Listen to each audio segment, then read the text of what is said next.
Andy, we were just talking, but are you ready for Snowmageddon or Armageddon, like whatever it is gonna get in?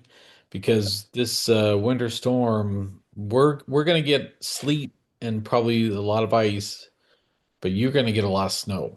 We had a lot of snow projected, Dave, over a foot, up to 15 inches I've seen projected in this area. I'm hoping that that's an overestimate and things break in a positive direction. But I mean, I don't think anybody's ever ready for that kind of snow. I've got shovels, I've got salt and sand, I'm ready to do my business, but I've got a generator, got some food, but you don't want to deal with it.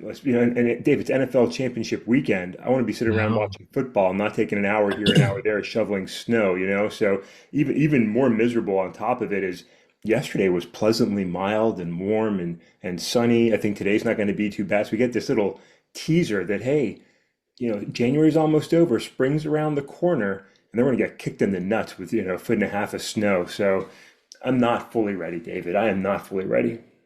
I always in Charlotte, we've been here now 4 years because this is our fifth year. There's always been a 2 week period where you just have butt ass cold temperatures.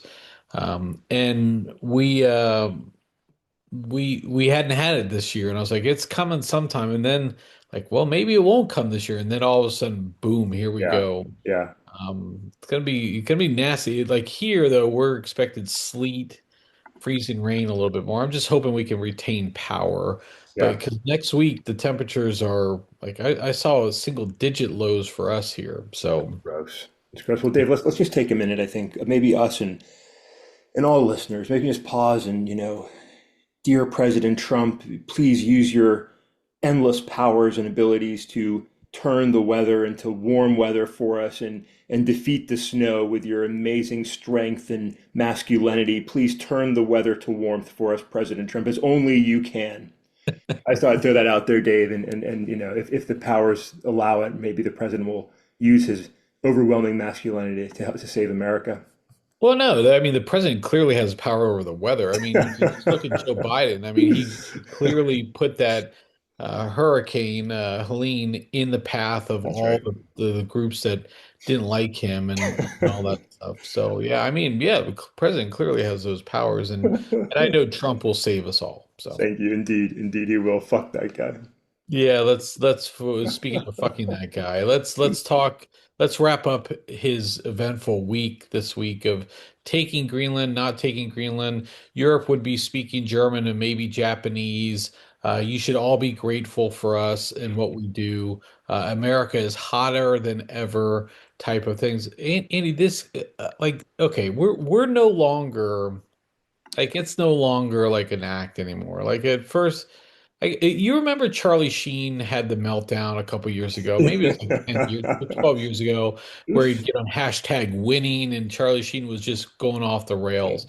Yeah. Like I think that's where we're at with this administration. At first you're like, okay, that really is stupid, that sucks, but maybe we got something here. And then it keeps going. Then the tariffs came and then we had Taco Trump and all that stuff. And okay, well, maybe it'll normalize and figure itself out. And look how good the stock market is doing, Andy. We're clearly good, right? And then it seemed to kind of go along. And then we had the ice stuff.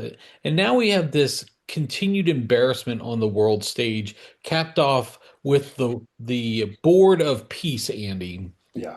announcement and the big drama. Only problem is two people on the Board of Peace probably couldn't have been in attendance because they would have been arrested for war crimes. That's Netanyahu and Putin. So they couldn't attend because they got their own problems there. And then no Western European country was included in this. Well, they didn't accept the Yeah. invitation Yeah. here. This is again Trump being the owner of this board of peace. What a fucking shit show. And it is official, Andy. We are a laughing stock in the world. We're not the hottest country in the world. We're not the most respected and feared country in the world. We are the laughing stock of the world.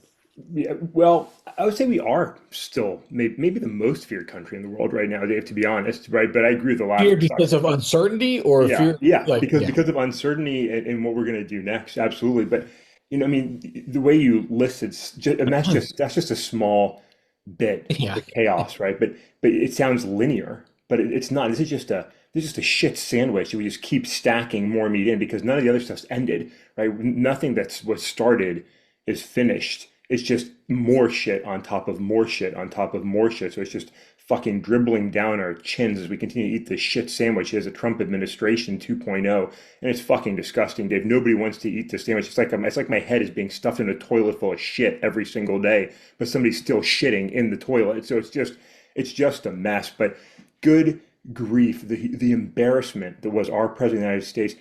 Dave, are we talking about fucking Iceland or Greenland? Like what country Well, are we talking about? What it's just a territory? sheet of ice. So Caroline Levitt clarified it. She meant ice land, Paul. Oh, Yeah, not the ice. country Iceland, man. Oh, right, right.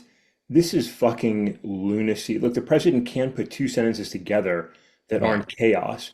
The man turns around and he's got more bruises on his body. He's caked on in makeup and being propped up with his little ankle braces, whatever he's wearing when he's walking around. I mean, we are watching the rapid decline of a madman. It's just going to be a matter of weeks till he's walking around eating grass in the lawn like Nebuchadnezzar. I mean, this is craziness, right? And so we talk about 3 more years of a Trump presidency. Look, impeachment or otherwise, I don't know if this guy can make it at this point. I mean, the mind isn't there, the body isn't there. I was genuinely worried about a potential Trump third term. That's an impossibility. And Gavin Newsom was calling that out, this week when he was in Europe as well. He's saying like it really like we can have an actual Trump third term. We could have a MAGA third term, but like Donald Trump physically and mentally, like he shouldn't he couldn't be president in 2028, let alone another full term. So we are living in the dark days of the end of the Madman King. It's wild. Yeah, it really is wild. I mean, you mentioned he can't get two sentences out. I mean, he can't say a statement without being an outright lie. And he went on for 70 minutes at Davos. And Good like, grief. it's just unbelievable. Just the ranting and raving. It is like the memes I love the most were the ones where he's up there talking, and it's Grandpa Simpson's voice, then Yeah. just giving one of his stories because that's exactly what it's like. And look, there was a good article. I don't know if it was in the New York Times or otherwise about Americans' implosion and like and how this is how I don't want to use the word empire because we were never an empire, but this is how world powers fall because of these type of things. And it's hard to see us getting back on like whoever comes in next and God forbid that's JD Vance or Marco Rubio who continues along these fucking dumb MAGA policies, or if it's somebody on the Democratic side, whoever that may be, like again still unclear. I know Gavin Newsom gets a lot of headlines, but is he really a winnable candidate? Not sure. We'll talk about that later, but the reality is I mean it's the ship may have sailed. Like we are now a country that's like gonna have to rebuild trust.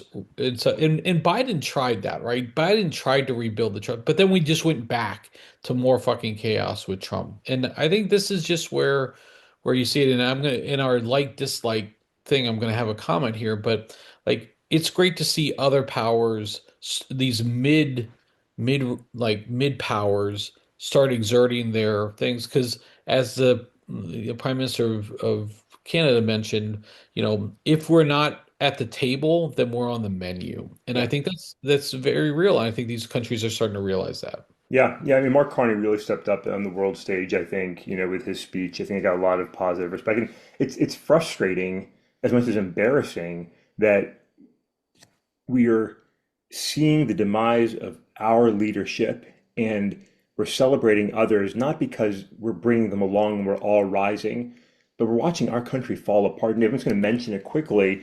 There's an article in Wired. I think I shared it with you, and I encourage listeners to check it. I think it's really well done, written by Garrett Graff, and it's titled "We Are Witnessing the Self-Immolation of a Superpower." And he talks about just the chaos that we're doing, describing 6 pillars of what's made the United States over this long time. And he writes that really, Russia and China couldn't have dreamed we would do this to ourselves. Donald Trump has undermined everything that has truly made America a great country.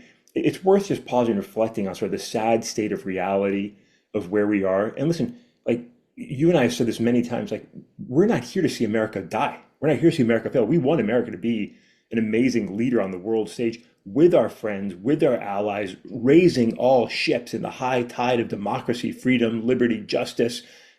But that's not happening today. So we're watching our country flail. It's just frustrating. It's embarrassing. But Dave, the winter storm is coming. We know the winter storm is going to pass. It's going to be tough work. We're going to have to endure. We're going to have to fight through it. We know that spring is coming on the other side of things. David, the winter storm of the MAGA cult and Donald Trump, we will shovel that shit to the side, and spring is coming. So just we gotta stay focused forward. We'll do our best, Annie. I don't want to talk about it today, but maybe we'll talk about it next week. Is um the the hearing with Jack Smith Yeah, going? There were a lot of things that were said yesterday, and I'm like, these Republicans are fucking embarrassments. yeah, Like, what shit shows, and these guys grandstanding to cup at fucking Trump's balls is unbelievable. And I'm glad to see Jack Smith. Like, if you haven't watched him in person, very, very impressive prosecutor, very smart, but you can see where these Republicans are going, and it's just fucking a clown show. yeah. But let's say that for next week, Andy. We'll talk because we have more important things to talk about. Andy, could you imagine if the AFC Championship game was being played in Boston this week, with the snowstorm coming up? One, that would Yeah. be like that's every kid's dream to play football in the snow. So how fun would that be? I don't think the real professionals like it as much as the kids do, but that would be crazy. But we got two big games this weekend, Andy. Two different type of games. Where do you want to start? AFC or NFC, Andy? Let's go AFC, Dave. Let's go AFC since Okay. they're going to be the ones losing the Super Bowl. Let's go AFC. Yeah, I think that's fair. And Andy, if you'll remember one of my 2026 predictions that I asked you to weigh on, it was an NFC West team would win the Super Bowl. And you said no. And here we are. We're going to have Yeah, an NFC yeah, West team win yeah. the. So, anyways, okay. So the Broncos minus Bo Nix with Jared Stidham are hosting the New England Patriots. The Patriots have gotten a heavy dose of good defenses the last 2 weeks with San Diego, even though the San Diego offense was awful, and then Houston, which the Houston offense was awful. But they wrote it out. Drake May was not great. He was a good quarterback who at times made good plays, but their defense has been carrying them along. Yeah. And it seems on paper, Andy, that they get a break here because with Bo Nix, it would have been probably a pound for pound heavyweight fight. Now with Jared Stidham and that Patriots defense to play in it is, this seems like it's an overwhelming Patriot win, but is it, Andy? I ask you.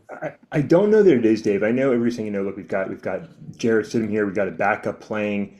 Like this can't be. But look, Sean Payton has been really creative in the way he's built and executed this team using what he has.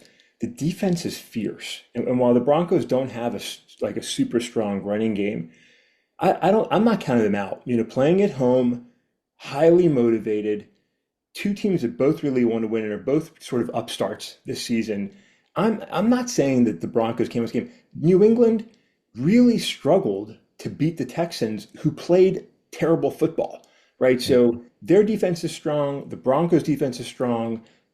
Inexperienced quarterbacks in a really big game, they could quickly get overwhelmed. This could be potentially an ugly, 12-9 type football game or something along those lines. The defense is just really dominate. I think it's going to come down to mistakes. I think whichever team forces turnovers or just can't execute well, like I think that's what it's going to come down to in this game. I think either team can walk away with this. I'm not counting the Broncos out, Dave. Well, and there's precedent for this too. Nick Foles, the Eagles, when they won in 2019 over the Yes. heavily favored New England Patriots, and so on. Nick Foles came in early in that playoffs, and then everybody was like, "Oh, they're going to get killed. They're going to get killed. They're going to get killed." Every time they played, and they kept winning. Now that was like that was a good circumstance there. And I think it's very similar because the Eagles defense was really good that year. Yeah. The Broncos defense is really good. I think this is still New England. Like New England may very well win this game, but it is going to be. It's not going to be a blowout, I don't think. And I'd like to see what. And Jared Stidham, it's not like he's a first year player. I mean, he's Right. been around the league for a while. He hasn't really played meaningful minutes. But if they can run the ball and if they can make some consistent plays, maybe that's going to be enough because I think it's whoever gets to 20 is going to win this game. So That might be the magic number, Dave. 20 might be the magic number, because I think that's again with these defenses, it might be all it takes to get yeah. the win. So I think it's a realistic target. All right, so then let's flip over to the other game where we have the rematch. I guess it's the third time they played Yeah. this year. The Rams are playing the Seattle Seahawks, who both of these games have been very close. Both teams won one. Seattle could have won both of them. They had a couple of mistakes in the first game that they played, but this is Sam Darnold. Is this a crowning moment for him, or is this Matthew Stafford trying to get that ring number two for his resume, which is a Hall of Fame career, of course? And see, I think the difference here is Seattle's defense has been so impressive. And while the Rams have won, they have not looked very impressive doing so, especially against the Panthers. They could have lost that game. Against the Bears, they could have lost that game. I see this being dominant. I see the headlines being Darnold managed the game effectively, but the story is the Seahawks dominated on defense. And they might. So I think you called it right. I mean, look, the Rams have had wins, but it's come down to the final moments of the game. They could have lost either of these two playoff games so far. I will not count Matt Stafford out. I will not count out a very dangerous Rams team with weapons and capabilities. They could win it all. Part of me feels like Seattle, like they can't keep this going. Like they've got to lose a game. They're not going to keep the momentum going. But I think they are. I think Seattle's going to win the Super Bowl. I think they're going to beat the Rams. I wouldn't be surprised if the Rams can steal it. If Matt Stafford can go down and rip the hearts out one more time, maybe in the Super Bowl too. I think it's very possible. But I think Seattle's got the edge. I think Seattle's in pole position heading into the Super Bowl of these four teams. And candidly, I don't think America's going to be excited about a Rams Super Bowl. I think Yeah. the Rams were Super Bowl against the Patriots a number of years back. They've been a very boring Super Bowl that nobody liked and nobody cared about. I think the Rams are not what America wants to see. I think the Broncos and the Seahawks will be an exciting game for America. I think the Patriots would bring some excitement to the game. I think Seattle's got to go for the good of the game. I think America wants to see a Seahawks Super Bowl. Yeah, I tend to agree with you on that. I think Seattle's the most likable team here that is kind of remaining. Definitely going to be an exciting weekend here for sure. Andy, let's talk real quickly. Two coaching hires Yeah. over the last couple of days. Just give me your thumbs up, thumbs down on these. Robert Saleh, the former Jets coach who rebuilt his coaching back with the 49ers on their defensive side. He's taken over the Tennessee Titans. You like or dislike this one, Andy? I like it because I think he deserves to be coaching. I don't know that I like it because he's coaching the Titans. This is going to tie into my likes, dislikes here in a minute, Dave. But overall, I'm happy for him. Think he deserves the opportunity. I just know Tennessee is the place to go. Okay, I actually had this as a dislike for my thing here a minute, but I'll hold my comments for where you're going next. Okay, and then Jesse Minter, the defensive coordinator at the Los Angeles Chargers, who has some connections with the Ravens previously. He's going to be the Baltimore Ravens head coach now. Like or dislike this one, Andy? I like it for reasons I'll get into in my likes and dislikes, but I'm not sold that he was necessarily the best choice here. I don't know if the Chargers defense was so overwhelmingly impressive that I'd be like, this is the guy I need to have leading my team. I think there's other reasons why he got hired, the Harbaugh connection, the continuity for the franchise. I'm okay with it. I just don't know this necessarily, oh wow, hire. I actually really like this one. So we'll hold for our next segment. I really like this one because I think he's not too big of a name, but he's got a strong reputation. And I think with this Baltimore team, I think he's going to be able to really do a lot with it. So we'll see how that goes. All So right. All right, Andy, you referenced it already. Last week we introduced the like dislike segment. We're going to do Yeah. this every Friday, and we're going to talk about things that we like during the week and things that we dislike during the week. I think the one thing we did last week was we started with likes and ended with dislikes. I think we're going to start with dislikes this week and then go with likes. So, you want to go first? You want me to go first? I'll go first. I think you're going to come in and correct what I say on this Oh, one. okay, So, okay. I'm going to go with dislikes, and it's exactly what we just talked about. And I'm going to speak out of both sides of my mouth, Dave, because what I dislike, I like, and what I like, I dislike in this, and it's NFL coaching hires.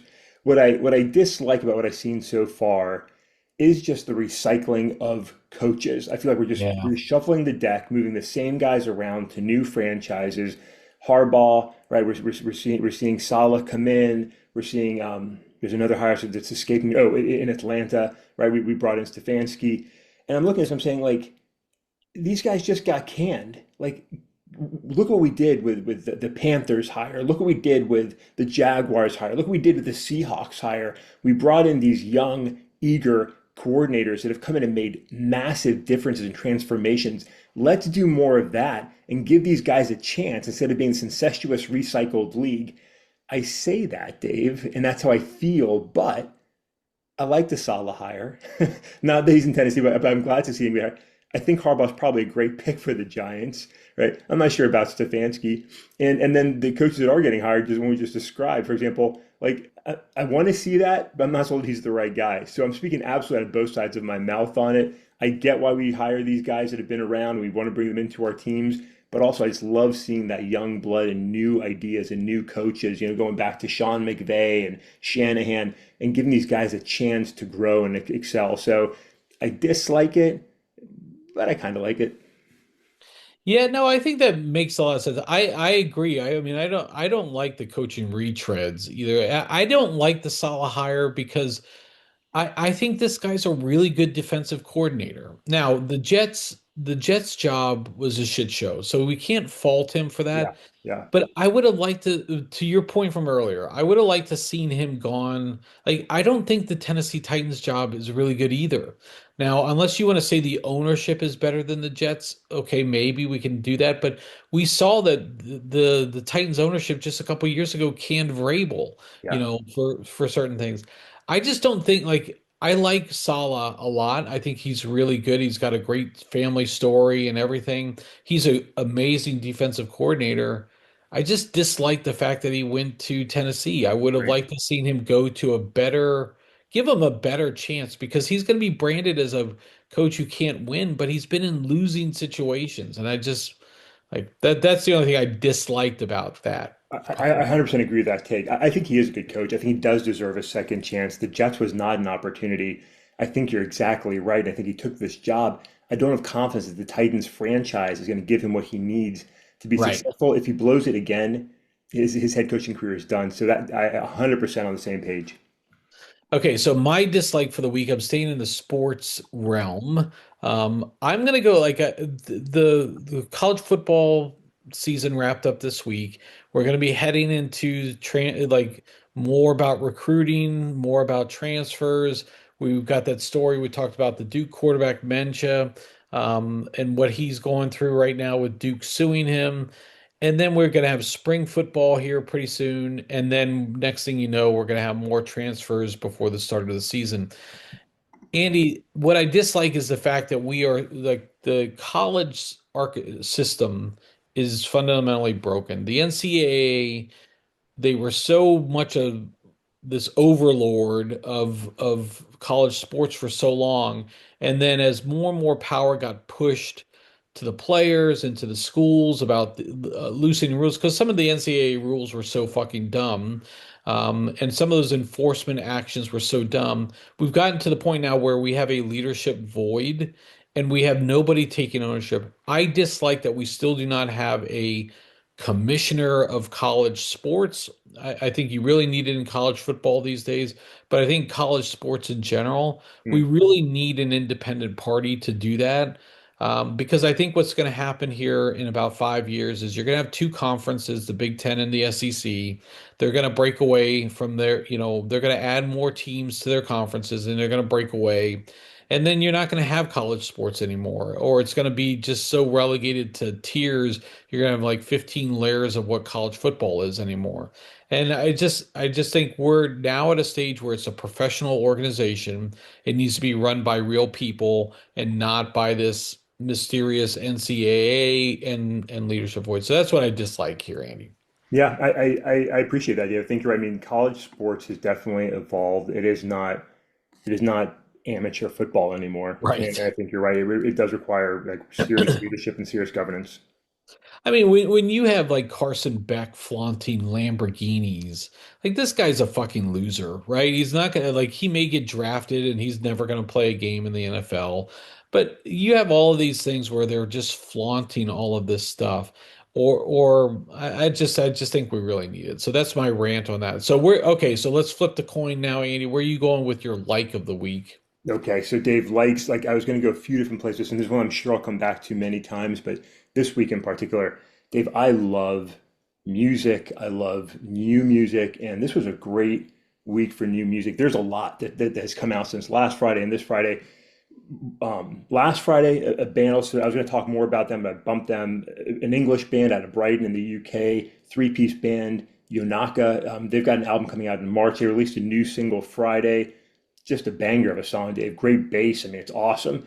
And then today, an album came out. I love female rock and roll vocalists. Poppy dropped a new album today. I'm looking forward to listening to that. But Dave, yesterday, I was at the movie theater watching Megadeth Behind the Mask, and it was a roughly hour and a What? half long listening party with Dave Mustaine, the frontman for Megadeth for these last 40 years, walking through the band's history, the albums, and playing every song on the album in order with the lyrics for dorks like me and a theater full of, I would say, folks almost exactly our age, just taking in the music and appreciating a band that many of us have grown up with.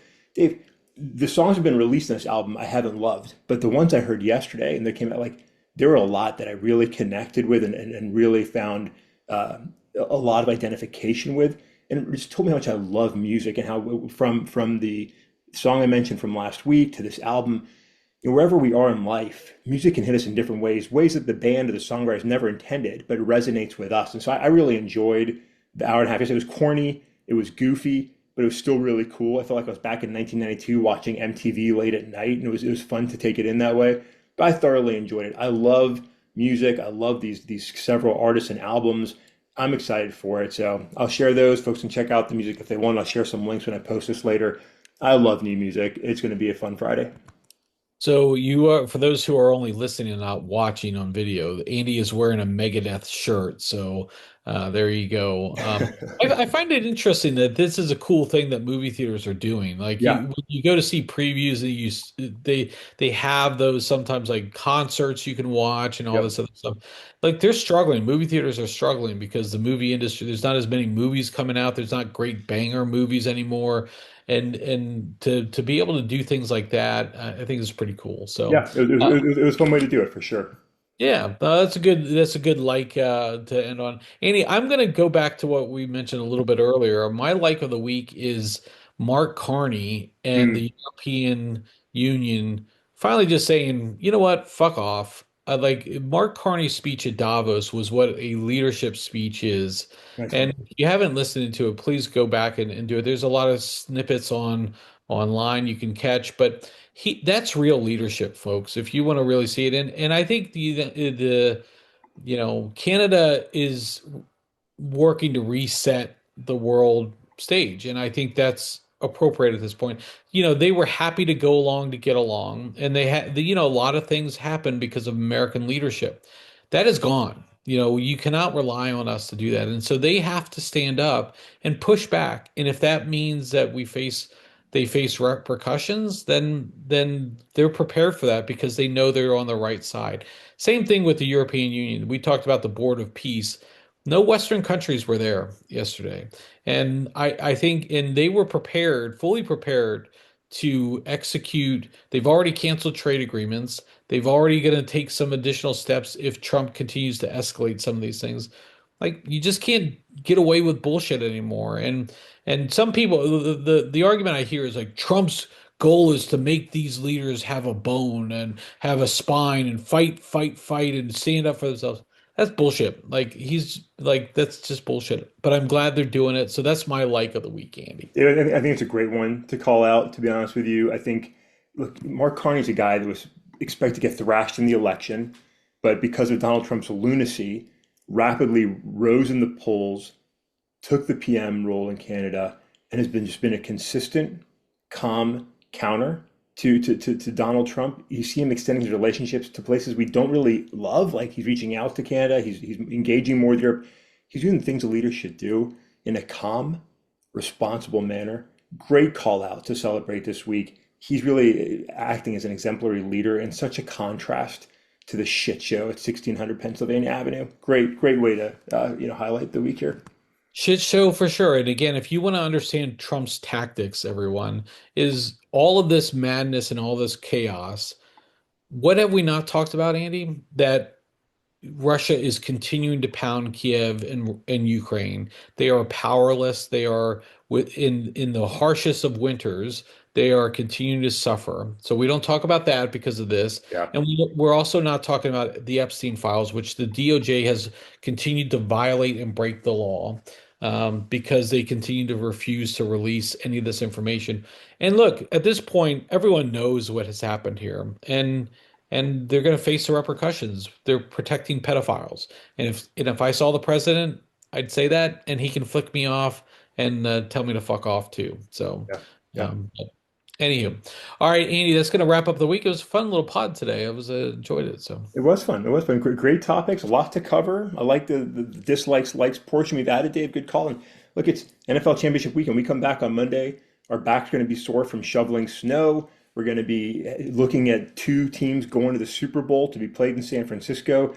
It's exciting times, and who knows who will be invading over the weekend. So we'll see what yeah, happens. Yeah, yeah. what happens? Good times. I Happy hope Friday to you, Dave. I hope I have power on Monday. So Same, actually. Same. so, Yeah. all right, Andy, with all of that fun, I will catch up with you on Monday.